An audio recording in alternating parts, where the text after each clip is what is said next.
What up, everybody? This is Tabari Sturdivant, and life is a journey, not a destination. So check out this 411 session. Peace.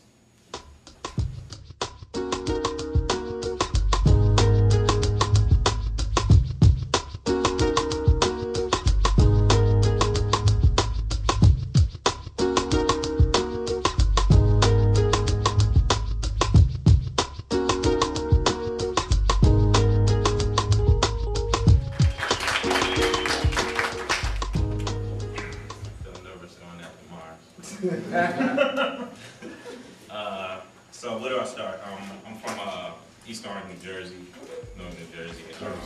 And I guess my journey, if I would tie everything together to how I got here, to kind of start with athletics. I was a kid. I started playing like organized football and running track and stuff since I was like in the 4th grade. And so I was really, really good in like popcorn and basketball and everything.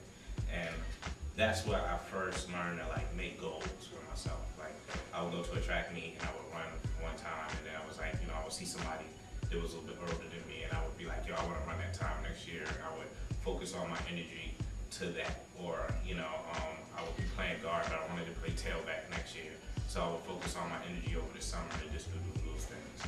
So I was very like hip hop was just like my whole life as the whole, the musical culture was developing. Like I was like one of those kids that was like right in the middle of it, just totally engulfed in it, with the videos. And when I started, I was a little bit older in the mind than I was when I think about kids now. Like 9, 10, 11 years old, I knew how to catch the trains and knew how to catch the buses. And I would go to New York when I would hear those different like different shows or something like that. I would go and show up. I just had to be there. And so I was like that. And then like I got my hands on some like turntables. So I started like DJing when I was really, really young. And it led to me like making money. So that was like one of the first ways that I made money. I remember like DJing at like $35, and my mom would pack up all my DJ equipment, and I would do like the older kids parties or like park parties or whatever. So that turned into one of my little hustles. But sports, one year like I was playing sports and I was like scoring a whole bunch of touchdowns, whatever, but I wasn't doing anything in school. So my mom, I had got like a warning notice and like everything but lunch. And it was gonna be like one of my like the craziest years ever. Like I was scoring like touchdowns. I had like 5 touchdowns the first 2 days. And then I remember like my mother coming and like she was like, that's it. The year is over. Like, and it really like just ripped me apart. But she never had like another like problem with me with school. So school was never like my issue. I always went to school, always went to class, because that wouldn't have me in conflict with my mother at home and that. So I was state champion in like football and basketball when I was in high school. So I had an opportunity to kind of be recruited to go to a couple of different schools, and I decided to run track. And I got recruited by Universtiy, which is a small university in New Jersey. And it was like perfect for me. I knew, that I couldn't come to a Clark Atlanta. That wouldn't work for me in regards to that, because I'm such a social person. And I knew I couldn't, just do some of the things that, I knew I had to be very constricted on my studies, who I was going to be around or whatever, because I'd get in trouble and it was just too much going on. So I went to this small little white school, and it turned out to be a great thing for me, but I would go visit all my friends at their different schools. And what happened one time, I watched, just like, I would set goals. When I was my freshman year, I became like the president of the Black Student Union, and I saw like the people who would throw the events at the school. And it was like the Student Entertainment Committee. And the girl who was leaving there was a senior, she came to me and she was like, you know what, this would be a cool situation for you. I'm going to nominate you to be the chairperson of the Student Entertainment Committee. So I was like, cool. So I got the position, and basically I was in control of like $500,000 of the school's money. And I had to throw like concerts, comedy events, cultural events, and I could just pick whatever I wanted. So I was like the programming guy on campus. Like everybody be like, Oh, and Def Comedy Jam was going on. He went to school with me, checking that. Def Comedy Jam was going on, so I would just get all those comedians, like, you know, as they were coming up. So like all those people, like I knew now, and those were relationships I had if I needed to call on them or whatever, because I would book them for shows. And then, like, you know, I do a big concert. I do like the Fugees, like right before that album broke, and that was like a big thing on the campus because they like broke right after, and everybody was like, you know, I had my post on music. So it was this comedian one time that came to our school, and his name is Michael Collier, and he's a big comedian now, like an older guy, or whatever. But he, in like the early '90s, he was on crack, and he went on like Def Comedy Jam, and he like impressed me so much because he would always tie his comedy skits into something like what did was meaning and have principle and kind of give you a direction that you want to go in life or whatever. Pardon me. And so, I just want to turn this off. So after the show, like we had like a situation where we like clicked as soon as I went to go get him, and after the show we had a good time, and he was like really concerned about the direction I wanted to go at that point in my life. And at that point I didn't have exactly what I wanted to do. I knew I was doing like good things at school, whatever. And so we sat down, and he telling me how he got off crack was like some of the principles. He had met Les Brown, and Les Brown is like an inspirational, you know, motivational speaker, give you, you know, kind of guidance in your life or whatever. So he had met Les, and we did a couple of the things that, you know, some of the principles that Les had performed with him or whatever. So I remember one thing is like writing everything that I was passionate about on one side of the paper, everything that I wasn't too good on the other side of the paper. We looked at it, ripped out, let's rip it in half and threw away all the negative stuff, and kind of concentrated on what I was passionate about. And so after long conversations and everything, it came down to music. Music was my passion, and that's what. And so right that second, my whole life changed, and everything I did was going into a musical direction. I was an MC. At the same time, I was always like, you know, in different groups and doing that. So I was always, if there was a talent show, I would go and do my thing back and forth home and different groups and all that. So I continued that, but I immediately got like on the radio station. Somebody said that they were at the radio station. I got a show, and I would do that, you know, once or twice a week. And one of my partners, his father is Cool from Cool in the Gang, and his name is Muhammad Bell. And at that time, I had grew up with them, and so I was, you know, I knew that this musical thing wasn't like a mystical thing. I knew that there were people, because I knew this guy, and I knew Mr. Bell. When I would go, I'd be like, damn, that's Cool from Cool in the Gang at his house. And they were like winning Grammys at that time, very popular. And so he was really good friends with Jermaine Dupri, and he would travel everywhere. Jermaine, it was like his guy at that time, and he would just have, like, he would call me. It was like in these musical conferences at that time, like big, like Impact, How Can I Be Down, Jack the Rapper, and you know, he would just call me and be like, yo, I'm gonna get you a room. And when I go in the room, it'd be like 500 t-shirts and like 1,000, you know, 10,000 stickers, and that's what I would do all weekend, you know. But it gave me access into parties. It gave me access into rooms with, you know, people that were doing it. It gave me access to like talent.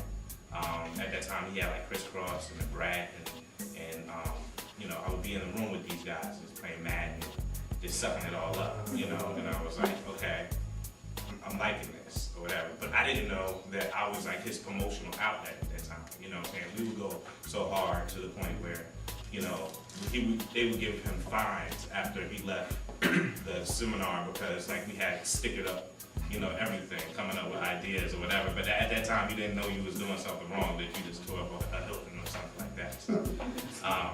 So that all just cultivated me as soon as I got out of school. When I was in school, I said I had a relationship with the Fugees. I'm a singer.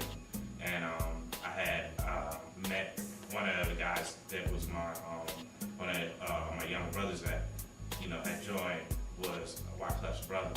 And they lived in my town, East Orange. And so he was always telling me about Wyclef. And I was like, you gotta meet him. You know, so we went up there, we used to just be rhyming, and I just watched, like, you know, this whole process just go on. And then I met Lauren, and, you know, and then I met Praz, and they were like making this like album they were doing this music, and everybody thought that they were whack. And, you know, they were these Haitian kids that, you know, I remember, like, you know, when he would bring a goat up on stage, you know, and they were really trying to figure it out. But you always knew there was something. No, seriously, he used to bring like a goat, he used to do cartwheels, he used to do, backflips, and he really, like, Wyclef was like a master of doing anything possible to get the crowd into what they were getting into. So they were making this music, and they were in this like little house, and it would be like his family, and we would like all come down there, and there was like a studio down there, and it was like this awesome vibe, and it was called like Book of Basement. And I used to go there like every day, and I was like a fly on the wall. And I thought the music was great, you know what I'm saying? So I would be like, man, I'll be telling my mom that we'd be singing these songs and everything like that. And we went out on the road, and at that same time, Mom and Bell, who introduced me to JD, JD's father was becoming the head of Columbia Music at that time. He was the head of Black Music, Black Malta, and he needed an intern. Y'all know what an intern is? So he needed an intern, so, you know, I was the guy that, you know, would go get the coffee, make the runs, go get the, you know, downstairs, and I was like, I had just got out of school and I was broke. I'm talking about broke. I would like figure out how to get into New York. I didn't know how I was gonna get home, you know what I'm saying? And I didn't mind about being broke, because I knew that, like, you know, that's why like, it's good to stay in school. I knew that I had just graduated school with 2 degrees, and I was gonna stay out of trouble. But trouble was all around me, and I was like, it's too easy, I'm gonna figure this out. People used to laugh at me, and they used to talk bad about me, you know, interning. They were like, man, you know how you degree, you ain't making no money, you know, you doing this, you ain't got no money. You know, but I had like a support system, but they would pick me up from the train station when I would come home and, you know, just kind of get on me, whatever, just my friends. So I interned for a couple of years, and then that Fuji album blew up, and so I wound up going on like a world tour with like the Fugees at that time. And it didn't pay me or anything. It was just, I was a fly on the wall, and I got that experience, you know, and it was that. So this musical thing was becoming real. I was interning up at Columbia Records, and they were actually signed there at the time, so I got to be all in their business and kind of promote them to the staff. That, you know, like, y'all really should watch these kids, this is something special. So at that time, they took off, and, you know, they went to go sell, 20 million records on that Score album. And that was like a big thing for me, because I watched that album from like first track, concepts all the way through. And I was like, all right, I'm hooked. So, y'all know what an A&R is? Mm-hmm. All right, artist and repertoire. So that's when when I started interning, I identified that role as what I wanted, you know, to do. And it's a very heavy turnover in that it wasn't, everybody thinks they can A&R. That's why there's no A&Rs now. They don't understand it's a skill set and, you know, what goes behind it. And it was just like when you talk about not wanting to go to, you know, do the steps, it was a step process. And just like this brother says, I tell everybody, Diddy is not going to give you the hands up. It's going to be the person that, you know, that you hustle with and met in the grind with you, you know. And so that's what it was. So after years of assistant and intern, I wound up getting an A&R position at Jive Records. And as soon as I got there, that was the best learning ground for me, like possible, just in business. I was like 24 years old. I was making a ton of money, and I had their whole like rap department at the time. So that was like Mystical, UGK, Too Short, E40, and I signed P. Pablo when I was there. And I got to make like I just got to make albums, and it was just like an awesome thing. That's what I wanted to do, and it was in hip hop's heyday for me, like financially, you know. So it was like '98. So I mean, I'm like young and I'm rocking. So what happened is that I was doing so well. One of the labels that, you know, I was working with before wanted me back, and they wanted to like triple my salary. So I decided to leave my cozy situation at the job and go to Universal. And so when I got to Universal, like things started like, the industry started kind of like falling apart, becoming very different than, you know, what I had seen and what I had enjoyed for like the years before that. So I wound up just having a lot of difficulty, not getting any records out, it was just more red tape and corporate stuff that I learned more so than the love of making money. And I was making a lot of money, but I was very miserable just in myself and didn't really identify it to what was going on with my career and things like that. So I wound up, like the whole half of my department wound up getting laid off. And that was like devastating to me because I had already been Tabari the A&R. And everybody knew me as that. And that had become my, like, you know, attached to me. And so I was in Jersey and I wanted to change this everything. I didn't want to jump back into music like I was. I didn't want to, I just wanted to figure out something, but I didn't want to figure out in front of the people that I was in. Like, you know, sometimes like you realize that you don't want to make a reinvention in front of people that are too familiar with you, because, you know, just the reaction you'll get from people, you know, just when you're down or when they think you're down or when you're trying to, you know, get yourself back together. So I picked a short list of cities, and I sold my house at the time, and I ended up, when I said I'm coming to Atlanta. The reason I picked Atlanta is because every time I would like hang out or do business in Atlanta, Atlanta was good to me. Like I would meet friends, I would network. It was somewhere where I felt like a city that if you got an opportunity to do whatever you got to do here in Atlanta and you did well, it could like trickle over to like maybe a national or a global thing. Because I was very in tune with what you were saying about how the music was developing.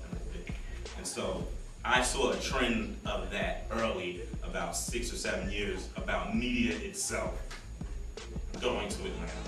And so I was like, all right, cool. So I came down here and I was like, I'm not getting involved with the music again at all. I'm not messing with the music. I'm come down and figure it out. I didn't know what I was gonna do, but I'm not messing with the music. As soon as I get down here, a guy that I know, that I had this business with like years before that, he gets no shine in this conversation. He had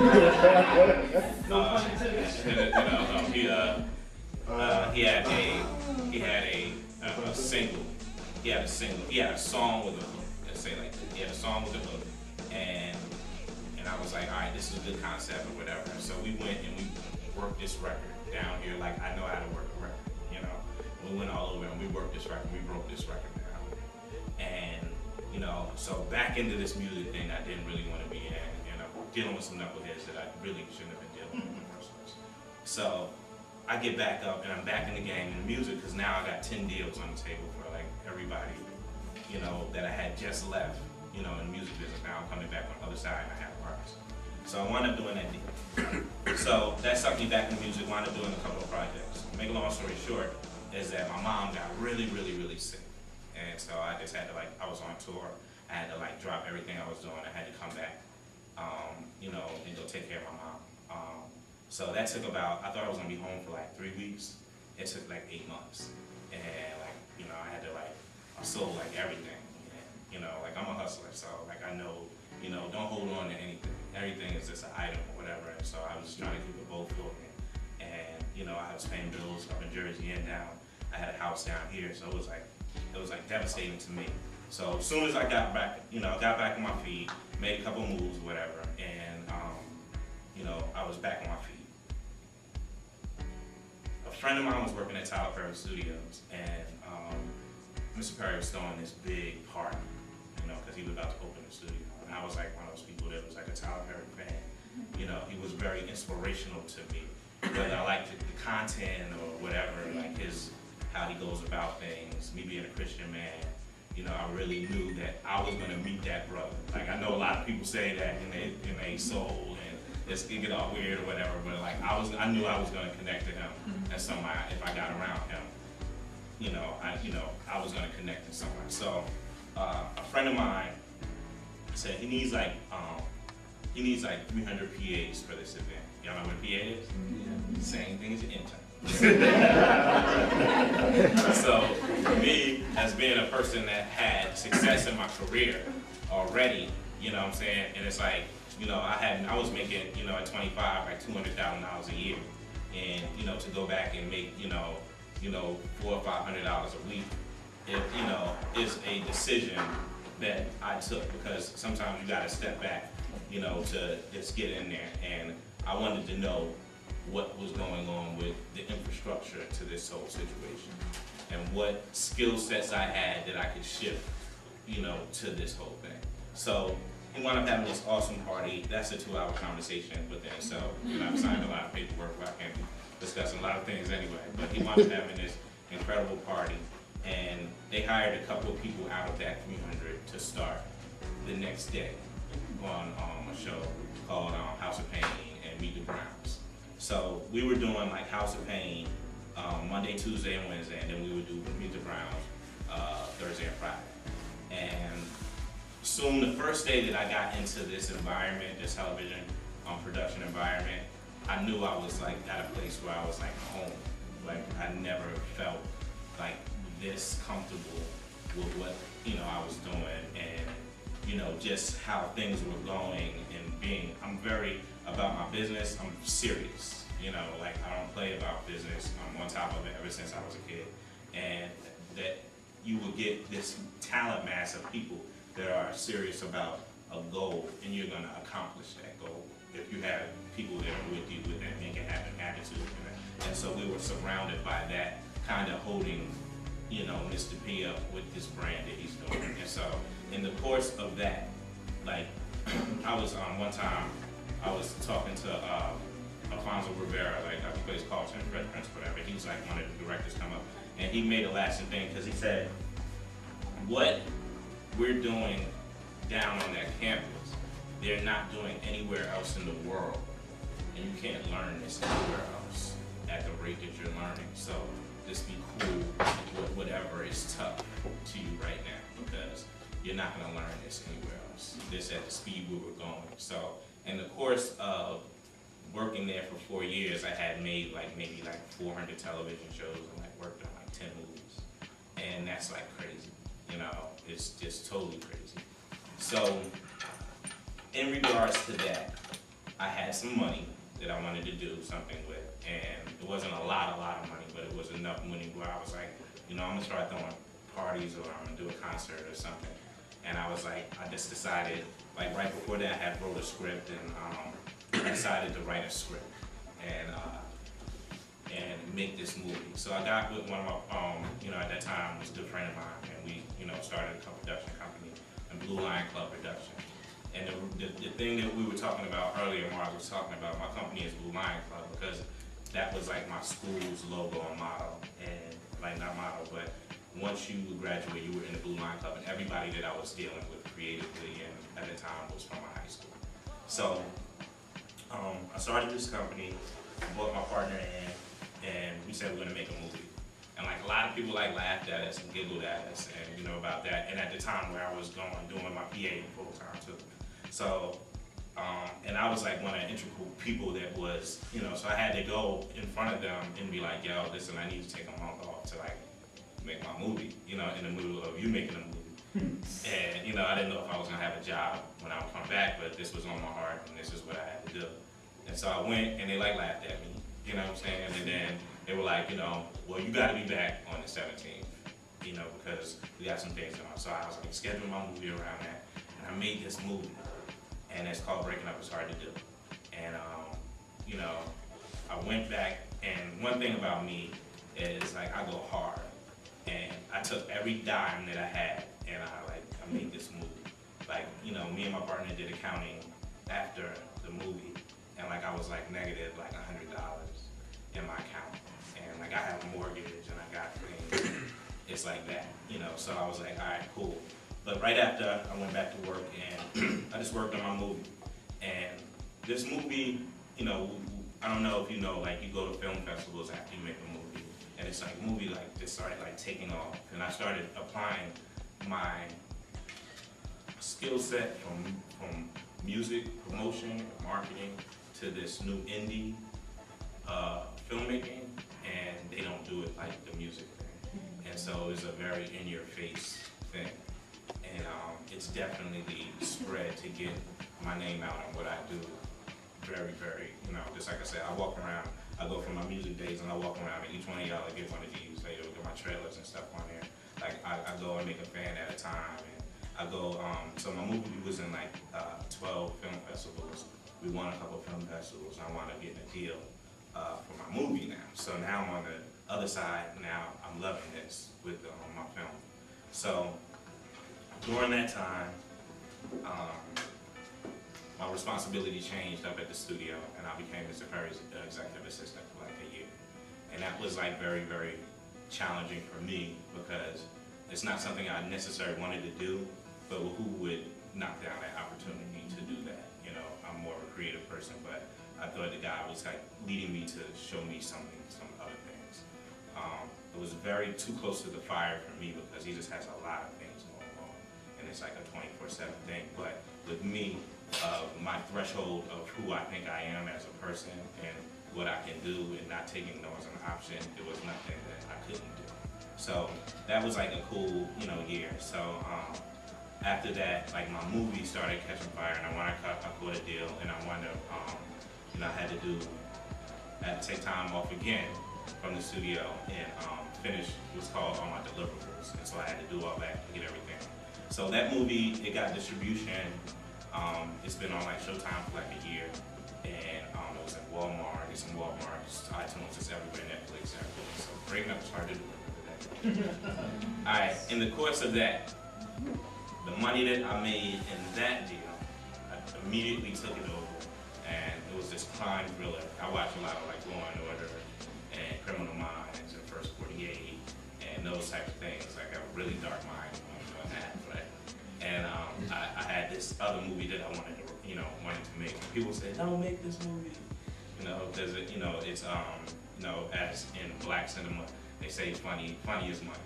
But as a creatively, I wanted to make this movie. So I took all that money that I made on that movie and I made another movie called Probable Cause. And it's immediately is just doing well. It's won a couple of festivals, and that's what it is. But in that whole thing, what I'm saying about that is the reason why I had to go and do that. I can't wait for anybody to give me my destiny. I'm always a person that's gonna be firm in control of what happens to me. I'm not scared of running to my destiny, whether it's conflict, whether it's success. I want to figure this out on my own. And you're not gonna, what I'm trying to do in the film and the television world is be a showrunner and a CEO and executive producer. So with that comes a lot of responsibilities that I take on with myself now. And going and making my little movies, it's allowed me to, when the credits roll at the end of the movie, I was fortunate to watch that. All those are jobs, and all those are people that you need resources to kind of pull a movie together. Now I know all those people in town. I know 4 or 5 DPs. I know, a whole bunch of casting directors. I know a whole bunch, so I'm able to do that for other people now. So people see that I can go put together a movie now. So they want me to call me in to produce their movie. So I just recently got off the set with producing another movie called Final Impression. And, you don't know where things, kind of the direction that things will take you. I don't know where, like I said, when I was in my music hustle, I was like a person that had to be so consumed with success, and I'm not like that no more. Whatever a guy has for me, he can give it to me organically, and I think I'm a lot more happier with what's going on with me right now. And I don't really press as hard. I kind of get out my way, and just let things kind of come to me. So that's kind of my story, and I hope it helps you guys, because I was in your seat, and being at things like this really gave me the inspiration to go on and do some of the things, because I really want to identify with people that kind of look like me and had some of the same questions when they were sitting in those seats to get it to where I'm at now. So I commend you guys for coming out and hearing me. Thank you. My name is Kevin Starr, certified in Universtiy. I'm a senior here. I heard about your movie Probable Cause at the Film Festival. I want to know how it went. I know it was screening there and everything. I didn't get a chance to see it. I didn't go. I didn't spend the film festival, but I wanted to know what was the reviews? I got good reviews at the Bronze Lens. Like I didn't get the turnout, to tell you the truth, that I wanted to, because they gave me like a really weird slot. Like it was like Thursday. And so it didn't allow me to promote like I usually do. Like, you know, I usually like pack the house or whatever. So it was a handful of people there, and it really, those people really gave word of mouth that it was like an awesome project. You know, we also won a big film festival, the Peachtree International Village Film Festival here, and it's just, you know, it's just rocking and rolling. It's another project. Where can I see Pablo Call? If you stay in contact, you know, I'll give you some information, and we'll probably have a screening or so before the end of the year or at the top of the year. Sounds good. Any other questions?